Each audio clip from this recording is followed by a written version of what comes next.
Kabanata 42, Tradisyon. Ang kabanatang ito ay batay sa Mateo Kapitulo 15 versikulo 1 hanggang 20, Marcos Kapitulo 7 versikulo 1 hanggang 23. Ang mga eskriba at pariso, na umaasang makikita si Jesus sa Paskwa, ay naglagay ng bitag para sa kanya. Ngunit si Jesus, na nalalaman ang kanilang layunin, ay umiwas sa kanyang sarili sa pagtitipon na ito. Nang magkagayoy nagsilapit sa kanya ang mga Fariseo, at ilan sa mga eskriba.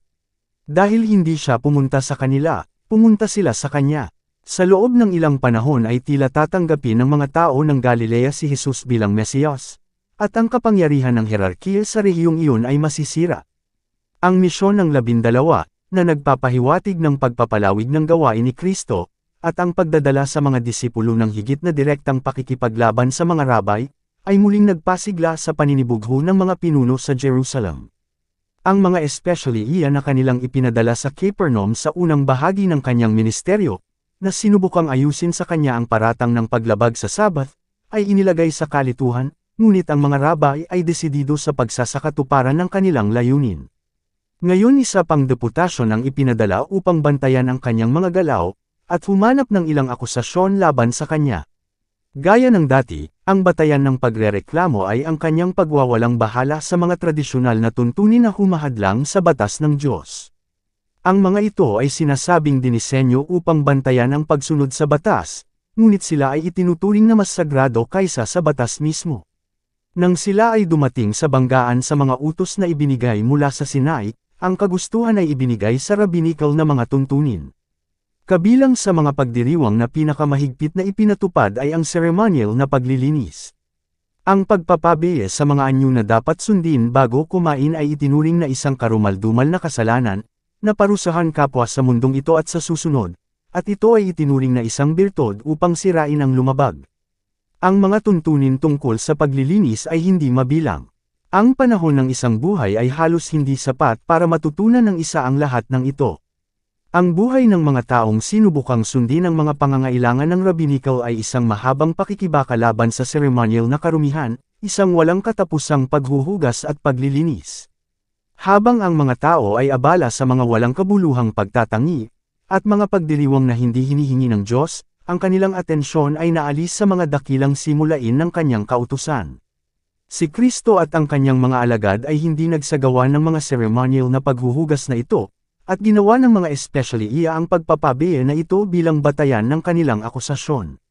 Hindi sila, gayunpaman, gumawa ng direktang pag-atake kay Kristo, ngunit lumapit sa kanya na may pagpuna sa kanyang mga disipulo. Sa harapan ng karamihan ay kanilang sinabi, bakit nilalabag ng iyong mga alagad ang tradisyon ng mga matatanda? Sapagkat hindi sila naghuhugas ng kanilang mga kamay kapag kumakain sila ng tinapay. Sa tuwing uuwi ang mensahe ng katotohanan sa mga kaluluwang may espesyal na kapangyarihan, hinihimok ni Satanas ang kanyang mga ahente na magsimula ng isang pagtatalo tungkol sa isang maliit na tanong. Kaya't sinisikap niyang maakit ang atensyon mula sa totoong isyu. Sa tuwing sinisimula ng isang mabuting gawa, may mga maninira na handang pumasok sa pagtatalo tungkol sa mga anyo o teknikalidad, upang ilayo ang mga isipan sa mga buhay na katotohanan. Kapag lumilitaw na ang Diyos ay malapit ng gumawa sa isang espesyal na paraan para sa kanyang mga tao, huwag silang maakit sa isang kontrobersya na magdudulot lamang ng kapahamakan ng mga kaluluwa. Ang mga tanong na higit na nag-aalala sa atin ay, sumasampalataya ba ako ng may negal iligtas na pananampalataya sa anak ng Diyos? Ang aking buhay ba ay naaayon sa banal na batas? Ang sumasampalataya sa anak ay may buhay na walang hanggan, at ang hindi sumasampalataya sa anak ay hindi makakakita ng buhay. At dito'y nalalaman natin na siya'y ating nakikilala, kung ating tinutupad ang kanyang mga utos. Juan Kapitulo 3 versikulo 36, Unang Juan Kapitulo 2 versikulo 3. Si Jesus ay hindi nagtangkang ipagtanggol ang kanyang sarili o ang kanyang mga disipulo. Hindi niya binanggit ang mga paratang laban sa kanya, ngunit nagpatuloy na ipinakita ang espiritu na nagpakilos sa mga stickler na ito para sa mga ritual ng tao. Binigyan niya sila ng isang halimbawa kung ano ang paulit-ulit nilang ginagawa, at nagawa na bago dumating sa paghahanap sa kanya. Lubos ninyong tinatanggihan ang utos ng Diyos, sabi niya, upang mapanatili ninyo ang inyong sariling tradisyon. Sapagkat sinabi ni Moises, igalang mo ang iyong ama at ang iyong ina, at, ang sampein ang ama o ina, ay mamatay siya ng kamatayan, datapwat sinasabi ninyo, kung sasabihin ng isang tao sa kanyang ama o ina, ito ay korban, sa makatuwid bagay, isang kaloob, sa anumang pakinabang ko sa iyo, siya ay magiging malaya. At hindi na ninyo siya pinahintulutang gumawa ng anuman para sa kanyang ama o sa kanyang ina. Isinasantabi nila ang ikalimang utos bilang walang kahihinatnan, ngunit napaka-eksakto sa pagsasagawa ng mga tradisyon ng mga matatanda. Itinuro nila sa mga tao na ang debosyon ng kanilang ari-arian sa templo ay isang tungkuling mas sagrado kaysa sa suporta ng kanilang mga magulang, at na, gaano man kalaki ang pangangailangan, ito ay kalapastanganan na ibigay sa ama o ina ang anumang bahagi ng kung ano ang itinalaga. Ang isang bata na walang pag-aalaga ay kailangan lamang bigkasin ang salitang, korban, sa kanyang pag-aari, sa gayo'y iniaalay ito sa Diyos, at maaari niyang panatilihin ito para sa kanyang sariling gamit sa panahon ng kanyang buhay, at pagkamatay niya ay dapat itong ilaan sa paglilingkod sa templo. Sa gayon siya ay may kalayaan, kapwa sa buhay at sa kamatayan, upang suron at dayain ng kanyang mga magulang, sa ilalim ng isang nagkukunwaring debosyon sa Diyos. Hindi kailanman, sa salita o sa gawa, binawasan ni Jesus ang obligasyon ng tao na maghandog ng mga kaloob at handog sa Diyos. Si Kristo ang nagbigay ng lahat ng mga tagubili ng batas tungkol sa mga ikapu at mga handog. Noong nasa lupa, pinuri niya ang kaawa-awang babae na nagbigay sa kanya ng lahat sa kabangyaman ng templo. Ngunit ang maliwanag na kasigasigan para sa Diyos sa bahagi ng mga pari at mga rabay ay isang pagkukunwari upang takpan ang kanilang pagnanais para sa pagpapalaki ng sarili. Ang mga tao ay nalinlang nila. Sila ay nagdadala ng mabibigat na pasanin na hindi ipinataw ng Diyos.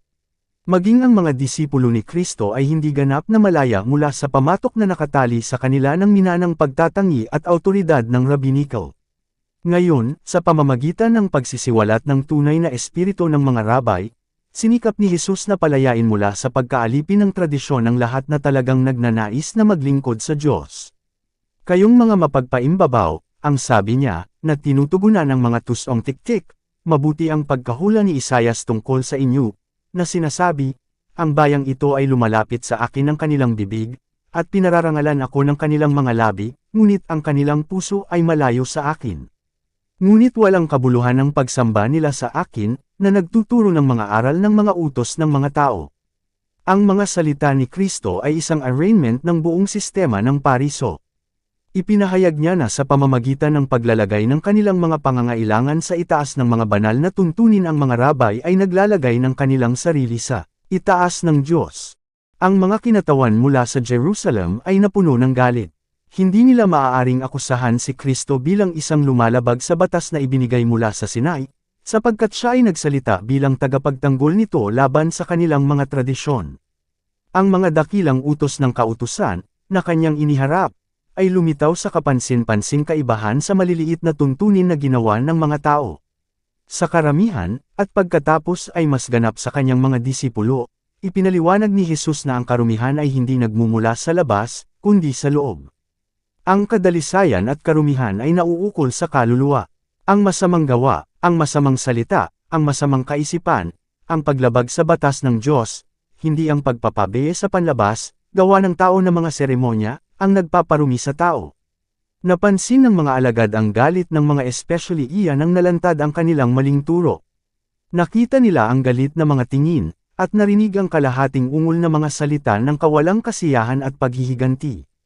Nakalimutan kung gaano kadalas nagbigay ng ebidensya si Kristo na binasa niya ang puso bilang isang bukas na aklat, sinabi nila sa kanya ang epekto ng kanyang mga salita.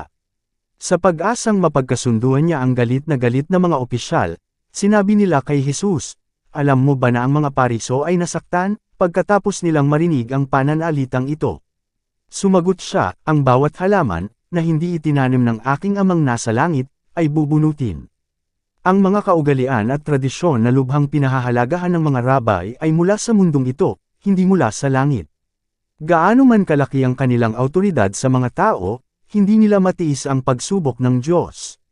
Bawat imbensyon ng tao na ipinalit sa mga utos ng Diyos ay masusumpungang walang halaga sa araw na iyon kung kailan, dadalhin ng Diyos ang bawat gawa sa paghatol, kasama ang bawat lihim na bagay, maging ito ay mabuti, o maging ito ay masama. Ecclesiastes 14 minuto pasado alas 12. Ang pagpapalit ng mga tuntunin ng mga tao para sa mga utos ng Diyos ay hindi tumigil. Maging sa mga Kristiyano ay matatagpuan ang mga institusyon at paggamit na walang mas magandang pundasyon kaysa sa mga tradisyon ng mga ama. Ang gayong mga institusyon, na nakasalalay lamang sa awtoridad ng tao, ay pumalit sa mga itinalaga ng Diyos. Ang mga tao ay kumikapit sa kanilang mga tradisyon, at iginagalang ang kanilang mga kaugalian, at pinahahalagahan ng puot laban sa mga nagsisikap na ipakita sa kanila ang kanilang kamalian. Sa araw na ito, kapag inaanyayahan tayong bigyang pansin ang mga utos ng Diyos at ang pananampalataya kay Jesus, nakikita natin ang parehong puot na ipinakita noong mga araw ni Kristo. Tungkol sa nalabi sa mga tao ng Diyos ay nasusulat, ang dragon ay nagalit sa babae, at humayo upang makipagdigma sa nalabi sa kanyang binhi, na tumutupad ng mga utos ng Diyos, at may patuto tungkol kay Jesu Kristo. Apokalipsis Kapitulo 12 versikulo 17. Ngunit, bawat halaman, na hindi itinanim ng aking amang nasa langit, ay bubunutin. Sa halip na awtoridad ng tinatawag na mga ama ng simbahan, inaanyayahan tayo ng Diyos na tanggapin ang salita ng walang hanggang Ama, ang Panginoon ng langit at lupa. Narito lamang ang katotohanang walang halong kamalian. Sinabi ni David, ako ay may higit na unawa kaysa sa lahat ng aking mga guro, sapagkat ang iyong mga patuto ay aking pagbubulay-bilay. Mas nauunawaan ko kaysa sa mga matatanda, sapagkat tinutupad ko ang iyong mga tuntunin. Awit Kapitulo 119 versikulo 99, 100. Ang lahat ng tumatanggap ng awtoridad ng tao, ang mga kaugalian ng simbahan, o ang mga tradisyon ng mga ninuno, ay mag-ingat sa babaalang ipinahihiwatig sa mga salita ni Kristo, walang kabuluhan ang kanilang pagsamba sa akin, na nagtuturo bilang mga aral, ang mga utos ng mga tao. Dito nagtatapos ang Kabanata 42. Para updated ka sa susunod na kabanata, ay huwag kalimutang mag-subscribe, mag-follow at mag-share sa ating channel Renilab TV. Maraming salamat po.